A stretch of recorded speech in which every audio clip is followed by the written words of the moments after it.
Good evening बच्चा party. कैसे हैं सब? कल के गैप के बाद आज हम दोबारा मिल रहे हैं और हम अपनी क्लास 6 सोशल साइंस में चैप्टर 3 का एक नया टॉपिक प्लेन्स कवर करेंगे। तो आपको क्या करना है, आपको अपनी सोशल साइंस की बुक निकालनी है, पेज नंबर 53 पर पहुंचना है और हमारी आज की हेडिंग क्या है? हमारी आज की हेडिंग है प्लेन्स। हम प्लेन्स के बारे में पढ़ेंगे। मेरी आवाज़ थोड़ी सी दिक्कत करेगी बेटा, तो एडजस्ट करना। तो हेडिंग है हमारा आज का planes. Plains are landforms that have an extensive flat or gently undulating surface. Plain हम लोगों ने देखो माउंटेन्स के बारे में पढ़ लिया, हम लोगों ने प्लेट्यूज के बारे में पढ़ लिया। माउंटेन्स के बारे में हमने क्या पढ़ा कि वो बहुत ऊंचे ऊंचे लैंडफॉर्म्स होते हैं। प्लेट्यूज के बारे में हमने क्या पढ़ा, वो माउंटेन्स से थोड़े नीचे होते हैं। प्लेन क्या होते हैं? जब आप कहीं खड़े होंगे और आप अपने आसपास की जगह को देखेंगे तो वो एक जैसी जगह है, तो उसको क्या कहा जाएगा बेटा? उसको प्लेन कहा जाएगा। तो plains are landforms that have an extensive flat or gently undulating surface. Plains क्या होते हैं? प्लेन्स लगभग फ्लैट ज़मीन को कहते हैं, या अनड्यूलेटिंग सरफेस का मतलब है जो हल्की सी कर्व हो। ऐसा नहीं है बहुत ज़्यादा कर्व हो, है ना, हल्का सा अगर उसमें कर्व है उसको भी हम प्लेन की ही कैटेगरी में लेंगे। They do not have any large hills और डीप वैलीज। उनमें ऐसा नहीं है बहुत बड़ी बड़ी पहाड़ियाँ होती हैं या गहरी घाटियाँ होती हैं, वैलीज होती हैं। वो बिल्कुल प्लेन जगह होगी। जैसा उनका नाम है प्लेन, वैसा ही उनका सरफेस भी होता है plain. They are generally not more than 300 metres above sea level. वो जनरली सी लेवल से 300 मीटर से ज़्यादा ऊंची नहीं होती हैं। सी लेवल मैंने आपको बताया था क्या होता है। सी लेवल का मतलब होता है हमारी पूरी दुनिया के जो ओशंस हैं वो आपस में कनेक्टेड हैं, तो उन सब का जो लेवल है वो हर जगह एक सा है, इसीलिए उसको हर चीज़ की ऊंचाई को या हाइट को सी लेवल से नापा जाता है। साइड में देखो आपको दिया भी है, सी लेवल क्या है? The average level of the surface of the oceans also called mean sea level. जो ओशंस के जो लेवल हैं उनका जो एवरेज है, जो सरफेस के जो लेवल हैं उनका जो एवरेज है उसको मीन सी लेवल कहा जाता है। Flood plains are one type of plains formed by rivers originating in mountain ranges where they collect particles of rock, sand and silt called sediments. Flood plains क्या होते हैं? जब नदियाँ पहाड़ों से नीचे उतरती हैं तो वो अपने साथ साथ बहुत सारे पार्टिकल्स लेकर चलती हैं, जैसे मिट्टी, जैसे रेत, जिसको क्या बोला जाता है? जिसको सैंड बोला जाता है। उसी तरह होता है सिल्ट। देखिए सैंड और सिल्ट जो है ना बेटा, ये बड़ा क्या बोलूँगा इसको, कन्फ्यूजिंग वर्ड्स हैं। तो आप ऐसे समझ लीजिए, सैंड का हिंदी मीनिंग होता है रेता, जो हम लोग के घरों में इस्तेमाल होता है ना घर बनवाने में, और सिल्ट का मतलब होता है बारीक मिट्टी। दोनों में से कौन बेटर है? तो खेती करने के लिए सिल्ट ज़्यादा अच्छी होती है, सैंड उतना अच्छा नहीं होता है। ठीक है, क्यों? क्योंकि सैंड जो होता है, सैंड में पानी को होल्ड करने की कैपेसिटी नहीं होती है। अगर मान लीजिए आपने हाथ में रेत लिया और आप पानी डालेंगे तो वो पानी नीचे बह जाएगा, लेकिन अगर आपने हाथ में सिल्ट लिए और पानी डालेंगे तो वो मिट्टी उस पानी को एब्जॉर्ब कर लेगी। ठीक है, तो जो खेती होती है वो सिल्ट में अच्छी नहीं होती है, सैंड में अच्छी होती है। तो जो नदियाँ होती हैं वो अपने साथ ये सारी चीज़ें लेकर आती हैं और इनको अपने आसपास जमा कर देती हैं। तो ऐसी ज़मीन को क्या बोला जाता है बेटा? ऐसी ज़मीन को बोला जाता है फ्लड प्लेन्स। और इन रॉक, सैंड, सिल्ट के जो पार्टिकल्स होते हैं, इन पार्टिकल्स को बोला जाता है sediments. These sediments are carried all the way to the plains where the rivers deposit them, making the soil very fertile. नदियाँ क्या करती हैं? नदियाँ इन सेडिमेंट्स को पूरे रास्ते अपने साथ लेकर जाती हैं और प्लेन्स में ले जाकर वहाँ पर जमा कर देती हैं, जिससे क्या होता है, वहाँ की जो मिट्टी होती है वो बहुत ज़्यादा फर्टाइल हो जाती है, बहुत ज़्यादा उपजाऊ हो जाती है। उस मिट्टी में खेती बहुत अच्छी होती है। कहने का मतलब ये है कि जो फ्लड प्लेन्स होते हैं वहाँ पर जो खेती है वो बहुत अच्छी होती है। As a result, these plains are ideal for growing crops of all kinds and agriculture is a major economic occupation in this landform. जैसे कि इन्होंने बताया कि ये वाला जो एरिया होता है, ये जो प्लेन्स होते हैं, ये खेती करने के लिए बहुत अच्छे होते हैं और यहाँ पर एग्रीकल्चर जो है वो एक मेजर इकोनॉमिक ऑक्यूपेशन है। आपको याद होगा मैंने जब बिल्कुल थीम पढ़ाए थे स्टार्टिंग में, वहाँ बताया था इकोनॉमिक्स में क्या आता था, इकोनॉमिक्स में पैसा और सर्वाइवल के बारे में आता था। तो वही चीज़ उन्होंने बताई है कि जो ये फ्लड प्लेन्स वाले एरिया हैं, यहाँ पर जो खेती है, जो एग्रीकल्चर है, वो एक मुख्य व्यवसाय है लोगों का। लोग खूब खेती करते हैं यहाँ पर। Plains also support a variety of flora and fauna. और ये जो प्लेन्स होते हैं इनमें बहुत ज़्यादा फ्लोरा और फोना भी होते हैं। पढ़ाया था मैंने आपको टिक, फ्लोरा फ्लावर, फोना फन। ठीक है, चलिए अब नीचे आपको एक वर्ल्ड मैप दे रखा है फिगर 3.8 पर। अब आपसे मेरा सवाल ये है, मैंने आपको जब ज्योग्राफी पढ़ाना स्टार्ट किया तो या इस चैप्टर में भी हम लोगों ने जब कॉन्टिनेंट्स पढ़े थे तो वहाँ पर इसी तरह का फ़ोटो था और हमने कॉन्टिनेंट्स के बारे में पढ़ा था, कौन सा कॉन्टिनेंट कहाँ है। तो मेरे आपसे कुछ सवाल हैं। इस वर्ल्ड मैप में 3 चीज़ें दी हुई हैं। ब्राउन कलर से जो मार्क किया है वो प्लेट्यूज़ है, ग्रीन कलर से जो मार्क किया है वो रिवर प्लेन है, और ऑरेंज कलर से जो मार्क किया है वो माउंटेन रेंजेस है।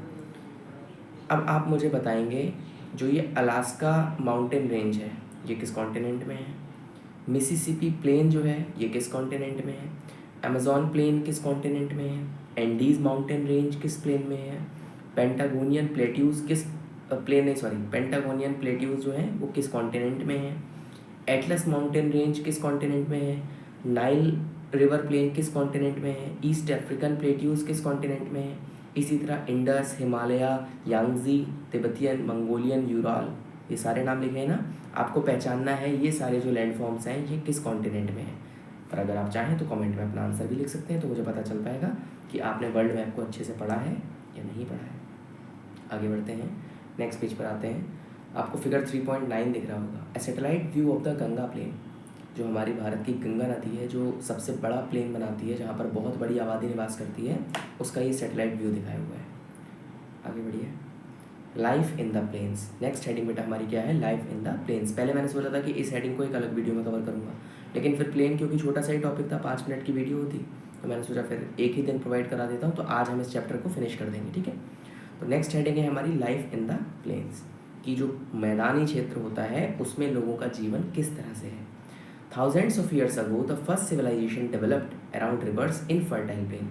हजारों साल पहले जो पहली सिविलाइजेशन डेवलप हुई, फर्स्ट सिविलाइजेशन का मतलब जब इंसानों ने, मनुष्यों ने पहली बार एक सभ्यता का निर्माण किया, रहन सहन का निर्माण किया, साथ मिलकर रहना शुरू किया, तो वो कहाँ हुआ, वो नदियों के आसपास ही हुआ।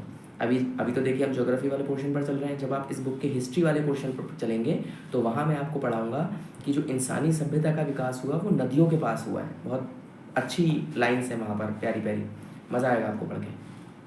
तो क्या बताया कि जो ह्यूमन सिविलाइजेशन थी उसका विकास नदियों के पास हुआ था, नदियों से जो फर्टाइल प्लेन बने उन मैदानों में उनका विकास हुआ।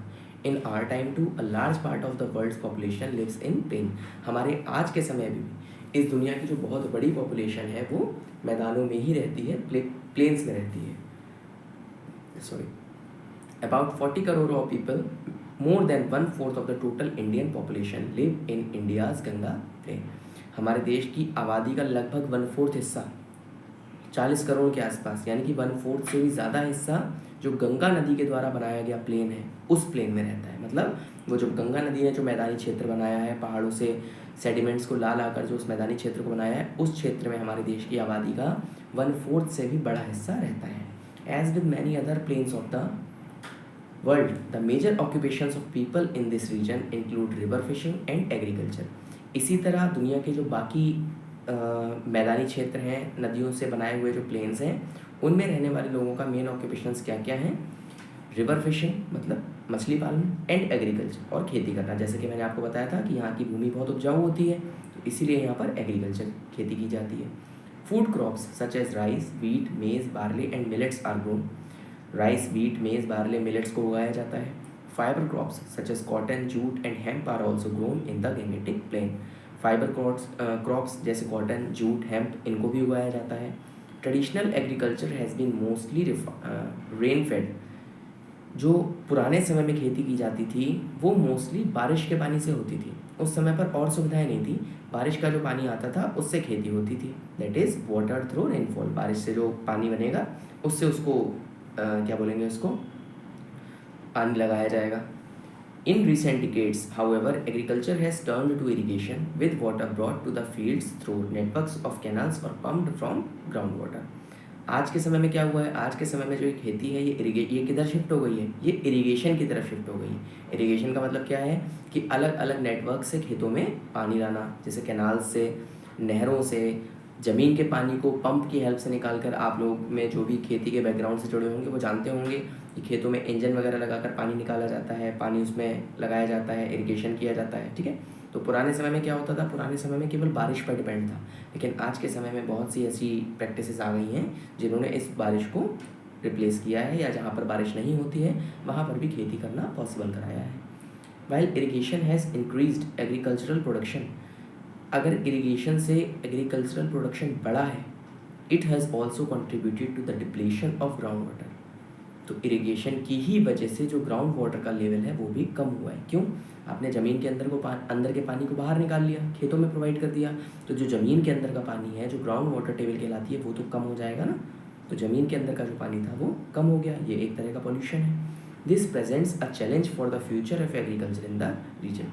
इससे क्या हो रहा है, इससे भविष्य में उस क्षेत्र में जो खेती है उसके लिए चैलेंज उत्पन्न हो रहे हैं। अच्छा, एक सवाल है मेरा आपसे, जब हमारे पास कोई रिसोर्सेज होते हैं और हम उन रिसोर्सेज का इस्तेमाल इस तरह करते हैं कि वो रिसोर्सेज हमारे काम भी आ जाएं और आने वाली जनरेशन के लिए बचे भी रह जाएं, तो उस डेवलपमेंट को क्या कहते हैं? ये मैच चल रहा है ना आज में, मुझे याद नहीं मैंने इसे ऑन किया है नहीं किया है।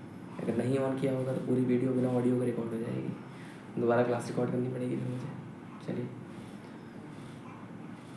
कहाँ थे हम?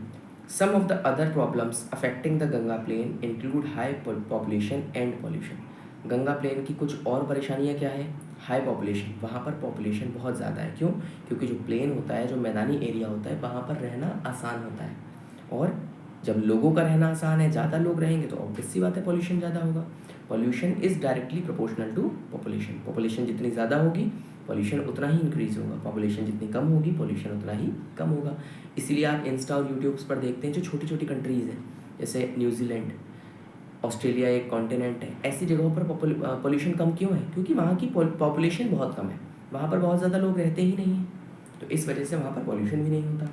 वेदर इन माउंटेन रेंजेस और plains, river around the world have carried immense cultural value.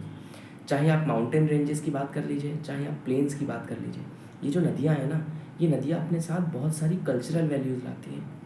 ये लाइन अभी आपको उतनी इंपॉर्टेंट नहीं लग रही होगी, लेकिन जब हम हिस्ट्री में पहुँचेंगे ना, वहाँ आप समझेंगे कि नदियों का रोल हमारी जो ह्यूमन सिविलाइजेशन है उसको बढ़ाने में क्या रहा है, वहाँ आपको समझाऊंगा अच्छे से।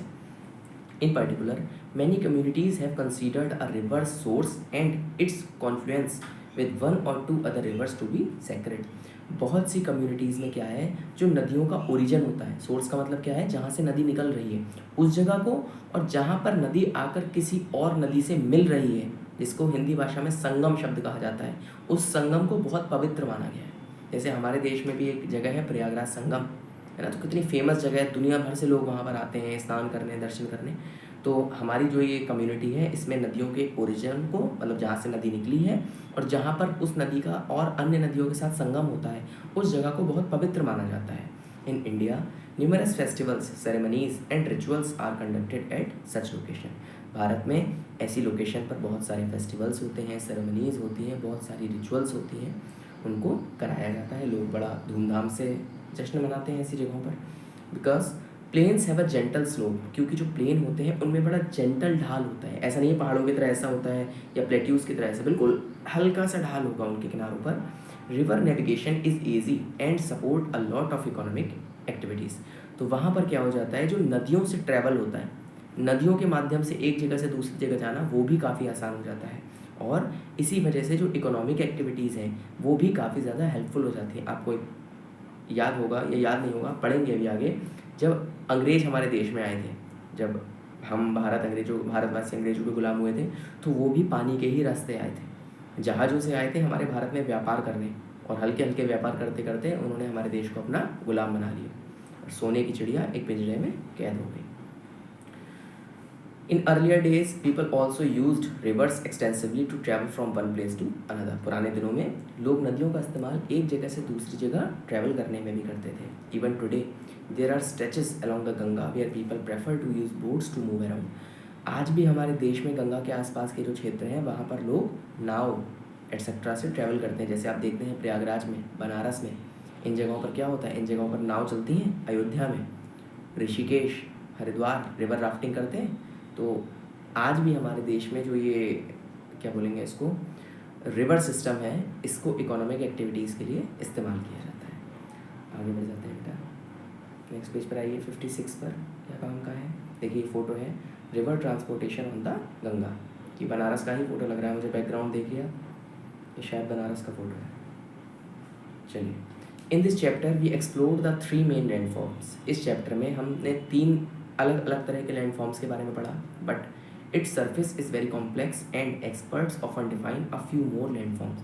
इसकी जो सरफेस है वो बहुत ही कॉम्प्लेक्स है, मतलब जटिल है, इसीलिए जो एक्सपर्ट हैं उन्होंने कुछ और लैंडफॉर्म्स के बारे में भी बताया है, उसको देख लेते हैं। One such landform is the desert. ऐसा ही एक लैंडफॉर्म क्या है बेटा, डेजर्ट है। जब हमारे दिमाग में डेजर्ट शब्द आता है ना, तो हम जनरली ये समझ लेते हैं कि बहुत सारी रेत होगी, दूर दूर तक पानी नहीं होगा, एकदम गर्मी वाला एरिया होगा। आज उस डाउट को दूर करिए। Deserts are considered to be large and dry expanses with very little precipitation. Desert की डेफिनेशन क्या है? डेजर्ट एक बहुत बड़ा और ड्राई, सूखा एरिया होते हैं जहाँ पर बारिश बहुत ही कम होती है। अब ड्राई एरिया से हम तुरंत रेत समझते हैं, हम तुरंत गर्मी समझते हैं। आगे देखिए ज़रा। Their flora and fauna are also unique. वहाँ के फ्लोरा और फोना जो है वो भी बिल्कुल यूनिक होते हैं। Some deserts are hot. कुछ डेजर्ट गर्म होते हैं, जैसे like the Sahara desert in Africa और the Thar desert in the north west of the Indian subcontinent. Africa continent का सहारा डेजर्ट और हमारे इंडियन सब कॉन्टिनेंट के नॉर्थ वेस्ट में बसा थार डेजर्ट, ये गर्म है। Others are cold. अब बात क्लियर हुई। डेजर्ट हॉट भी होते हैं लेकिन डेजर्ट कोल्ड भी होते हैं। ठंडे डेजर्ट क्या हैं? Like the Gobi desert in Asia, Asia का गोबी डेजर्ट, ठीक है। तो ये कैसा है? ये ठंडा है, वहाँ पर हर तरफ बर्फ़ ही बर्फ़ है, वहाँ भी बारिश नहीं होती है, तो उसको भी डेजर्ट कहा जाता है। Some expert also describe the Antarctica continent as a desert. कुछ एक्सपर्ट जो है बेटा वो अंटार्कटिका कॉन्टिनेंट को भी डेजर्ट मानते हैं। क्यों? क्योंकि वहाँ पर भी दूर दूर तक बर्फ़ है, वहाँ पर कुछ होता ही ना, बारिश होती है ना कुछ और है, बर्फ़ ही बर्फ़ है। Despite harsh living conditions, humans have adapted to most of the desert. Desert में जो लिविंग कंडीशंस हैं वो बहुत हार्ड होती हैं, उसके बाद भी लोगों ने वहाँ पर रहना सीख लिया है। In India, communities living in the Thar desert और migrating through it hold rich cultural traditions such as folk songs and legends related to the desert. India के थार एरिया में रहने वाले जो लोग हैं, थार डेजर्ट में जो रहने वाले लोग हैं, या जो लोग वहाँ से माइग्रेट करते हैं, उनके भी कल्चरल ट्रेडिशंस जो हैं वो बहुत रिच हैं। उनके फोक सॉन्ग्स बहुत पॉपुलर हैं, उनकी कहानियाँ बहुत पॉपुलर हैं, जो किससे रिलेटेड हैं? डेजर्ट से रिलेटेड है। तो हमें ये नहीं समझना है कि डेजर्ट में अगर कोई रहता है या डेजर्ट एरिया में कुछ है ही नहीं, नहीं, वहाँ की चीज़ें भी बहुत फेमस हैं। The diverse ways in which humans have made all landforms their home is a testimony to our adaptability and resilience. जिस तरह से मनुष्य ने हर तरह के लैंडफॉर्म्स में रहना सीखा, वहाँ रहना आसान बनाया, वो हमारी एडेप्टेबिलिटी और हमारी रेजिलियंस का एक परिचय है। एडेप्टेबिलिटी का मतलब होता है जब आप एडजस्ट कर लेते हैं, जब आप सोच लेते हैं कि इस सिचुएशन को बदला नहीं जा सकता, तो चलो अब इस सिचुएशन के अकॉर्डिंग एडजस्ट कर लेते हैं। और रेजिलियंस का मतलब होता है वो दृढ़ इच्छा, जो इच्छा आपको ताकत देती है एडजस्ट करने की। आगे बढ़ते हैं बेटा। आगे देखिए, एक बड़ी इंटरेस्टिंग चीज़ है, वैसे आपके एग्जाम ओरिएंटेड तो नहीं है बट फिर भी देख लीजिए। The 5 tinais of ancient Tamil Sangam poetry are 5 landscape associate. हुआ क्या था? जो हमारा प्राचीन तमिल संगम है, वहाँ पर एक कविता को 5 हिस्सों में दिखाया गया, जिसको क्या कहा गया है? टेनेज कहा गया है। ये देख लेते हैं क्या है। नीचे आपको टेनाई का नाम दिया है, लैंडस्केप बताया है और वहाँ का मेन ऑक्यूपेशन क्या है। पहला है कुरिंजी। कुरिंजी किसे कहा गया है? जो माउंटेनियस रीजन था, जो पर्वतीय क्षेत्र था, और वहाँ का मेन ऑक्यूपेशन क्या है? हंटिंग और गैदरिंग, मतलब शिकार करना और जानवरों का पालन करना। दूसरा है मुलाई। मुलाई कौन सा एरिया है? ग्रासलैंड्स एंड फॉरेस्ट, जहाँ पर ग्रासलैंड्स आते हैं और जंगल आते हैं। वहाँ का मेन ऑक्यूपेशन क्या है? कैटल रियरिंग, जानवरों को पालना। मरुदम। मरुदम क्या है? फर्टाइल एग्रीकल्चरल प्लेन्स, जहाँ पर उपजाऊ भूमि है, उपजाऊ जमीन है, वहाँ का मेन व्यवसाय क्या है? फार्मिंग। नेदल। नेदल क्या है? कोस्टल रीजन्स, जो सब कोस्टल, मैंने क्या बताया था, जो समुद्र के आसपास का क्षेत्र होता है वो कोस्टल एरिया कहलाता है। और ऑब्वियस सी बात है, जब समुद्र है तो वहाँ का मेन ऑक्यूपेशन क्या होगा? फार्मिंग। सी फेयरिंग, जो ये समुद्र में यात्राएं कराना, नदियों नाव वगैरह से जो बोटिंग कराई जाती है, उसका पैसा लोग कमाते हैं, उसको सी फेयरिंग बोलते हैं। पलाई। एरिड डेजर्ट लाइक रीजन, जो डेजर्ट जैसे बिल्कुल सूखे क्षेत्र होते हैं, वहाँ पर क्या है? Journeying and fighting. जर्नी का मतलब क्या है? ट्रैवल करना। फाइटिंग का मतलब, फाइटिंग पता नहीं भाई, लड़ाई झगड़ा देखना गूगल में। ये जो पलाई रीजन है, इसमें फाइटिंग कौन सा व्यवसाय है? चलिए, तो ये 5 जो टेनाइज थे, इन्होंने जिस तरह ज़मीन को कनेक्ट किया, उसने ये बताया कि किस तरह से ज़मीन और व्यवसाय आपस में इंटर रिलेटेड होते हैं, यानी कि किसी जगह की जो ज्योग्राफिकल कंडीशन है वो उस जगह की इकोनॉमी को किस तरह अफेक्ट करती है। तो ये बात हमेशा ध्यान रखनी है, किसी भी जगह की ज्योग्राफी उस जगह की इकोनॉमी को हमेशा प्रभावित करेगी। बिफोर वी मूव ऑन, इसमें ये बता रहे हैं कि इस चैप्टर में हमने क्या क्या पढ़ लिया है। तो जो हमने पढ़ लिया है वो आपको पता है, पुरानी वीडियोज़ में है। तो इस तरह बेटा हमारा ये चैप्टर 3 कंप्लीट होता है। इसके बाद हम चैप्टर 4 की तरफ बढ़ेंगे। हमारा चैप्टर 4 क्या है एक बार देख लेते हैं। ज्योग्राफी में हमने 3 चैप्टर्स कवर कर लिए हैं और मुझे लगता है अब हिस्ट्री आनी चाहिए। हाँ, तो नेक्स्ट हमारा क्लास 6 की ज्योग्राफी आज हमने कंप्लीट कर ली है इस वीडियो के साथ। अब नेक्स्ट वीडियो जो हमारी आएगी उसमें हम क्लास 6 की हिस्ट्री को कवर करेंगे। चैप्टर 4 है timeline and sources of history, जिसमें हम हिस्ट्री की टाइमलाइन और हिस्ट्री के सोर्सेज के बारे में पढ़ेंगे। बहुत मज़ा आएगा पढ़ने में, हिस्ट्री पढ़ने का अपना अलग ही मज़ा है। तो नेक्स्ट वीडियो से हम हिस्ट्री स्टार्ट करेंगे। तब तक के लिए पढ़ते रहिए, मुस्कुराते रहिए, बुखार से बचे रहिए क्योंकि वायरल चल रहा है इस समय। मैं तो नहीं बच पाया। Good luck.